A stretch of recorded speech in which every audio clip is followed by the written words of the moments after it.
Assalamualaikum warahmatullahi wabarakatuh. Selamat pagi, semangat pagi, rekan-rekan mahasiswa Universitas Pamulang. Perkenalkan, saya Sylvia Sari. Kali ini saya akan memaparkan materi mata kuliah kewirausahaan pertemuan 6 yang berjudul Model, Peran, dan Fungsi Wirausaha. Oke, kali ini kita masuk awal tentang profil wirausaha. Dikutip dari Suryana tahun 2001, ada 3 profil wirausaha. Yang pertama, kewirausahaan rutin. Yang kedua, kewirausahaan arbitrase. Dan yang ketiga, kewirausahaan inovatif. Poin yang pertama, kewirausahaan rutin itu hanya menekankan pada pemecahan masalah dan perbaikan standar prestasi tradisional. Jadi, kewirausahaan rutin ini hanya untuk usaha yang nilai inovatifnya masih rendah. Yang kedua, ada kewirausahaan arbitrase yang ini menekankan pada spekulasi perbedaan harga jual dan harga beli tanpa melibatkan produksi barang dan jasa. Yang ketiga, kewirausahaan inovatif ini lebih tinggi nilai inovasinya, yang mana profil wirausaha inovatif ini menciptakan ide-ide kreasi baru yang berbeda baik pada produk, proses, sumber daya, bahan baku yang baru, pasar, dan organisasi yang baru. Kemudian kita masuk, apa sih fungsi makro dari wirausaha? Secara makro, wirausaha itu berperan sebagai penggerak, pengendali, dan pemacu perekonomian suatu bangsa. Di sini, kalian akan dituntut menjadi seorang wirausaha yang tidak hanya berskala mikro, kecil, tapi kita setidaknya mampu berperan secara makro dalam perekonomian. Nah, untuk pemula, kita sebagai wirausaha mikro berfungsi sebagai pemasok, fungsi sebagai penyalur pada usaha-usaha besar.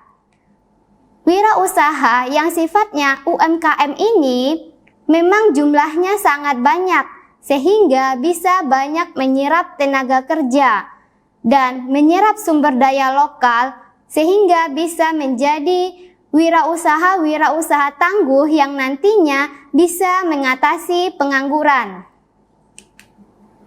Nah, jumlah UMKM sendiri di Indonesia memang sangat banyak dibandingkan dari usaha besar, yaitu sebesar 22,4%.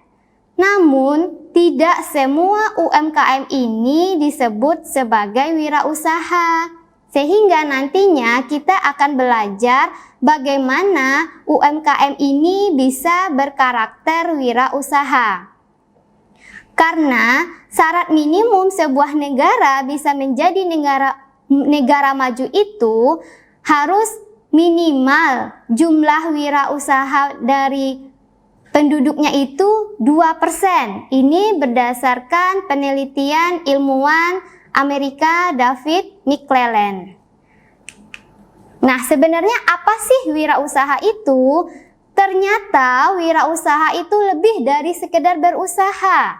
Mereka tidak hanya mampu mendirikan sebuah usaha baru, tapi mereka juga harus bisa menjaga keberlangsungan usahanya.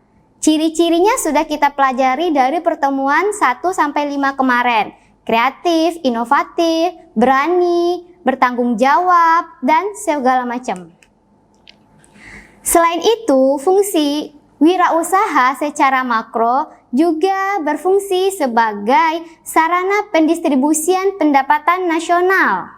Masih ingat mata kuliah kita bagaimana pendapatan nasional ini didukung dari fungsi konsumsi, investasi, government, dan ekspor-impor. Nah, jika nanti kalian bisa menjadi salah seorang dari pengusaha wirausaha, kalian bisa menyumbang di sisi investasi, bisa menyumbang di sisi meningkatkan pembayaran pajak ke negara, dan konsumsi bagaimana masyarakat bisa pembeliannya meningkat karena kalian bisa menghasilkan sebuah produk yang inovatif dan kreatif. Nah, selain itu, fungsi dari wirausaha secara makro juga bisa sebagai pemerataan pendapatan karena jumlahnya bisa tersebar di kota maupun di desa. Itu tadi fungsi makro. Sekarang kita masuk ke fungsi mikro. Menurut Marzuki Usman, ada dua fungsi wirausaha secara mikro. Yang pertama itu sebagai penemu, yang kedua sebagai perencana. Di sisi penemu, ini hanya menemukan dan menciptakan baik produk baru, teknologi baru, ide baru, atau organisasi baru.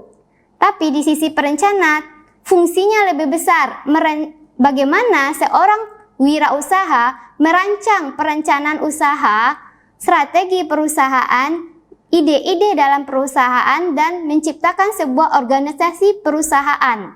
Nah, ini kuncinya dari berperan secara mikro sebagai penemu ide apa yang kalian punya, nanti kalian buat dalam rancangan sebuah perencanaan usaha.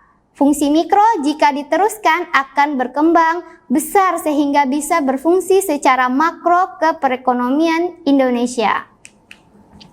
Tapi ada sebuah tantangan wirausaha pada era global saat sekarang ini.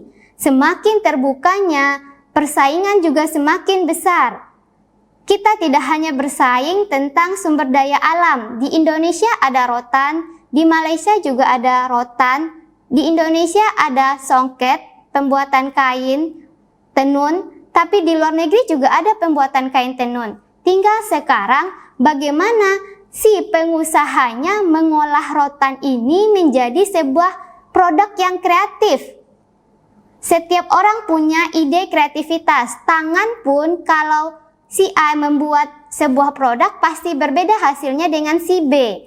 Maksudnya di sini, di era global yang bersaing bukan lagi sumber dayanya, bahan bakunya, karena kalau bahan baku kita masih unggulkan, bisa ditanam, bisa dikloning di luar negeri. Tapi kreativitas, ide, kerajinan tangan, asah pikiran, dan asah teknik itulah yang membedakan. Sehingga sekarang yang bersaing bukan lagi sumber daya alamnya, tapi manusia-manusia unggul, kreativitas, ide dari masing-masing orang.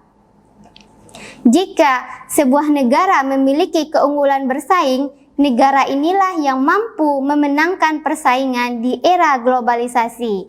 Ini saya berikan sedikit gambaran bagaimana hasil karya unik dari pengolahan eceng gondok, dari pengolahan sisa-sisa dari bekas sampah bisa diolah menjadi produk yang unik. Itu bukanlah masalah dari sumber daya alamnya, tapi bagaimana manusia unggul ini yang memiliki keterampilan, kreativitas, dan inovasi inilah yang akan memenangkan persaingan.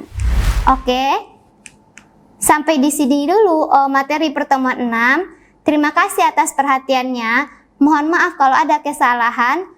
Assalamualaikum warahmatullahi wabarakatuh.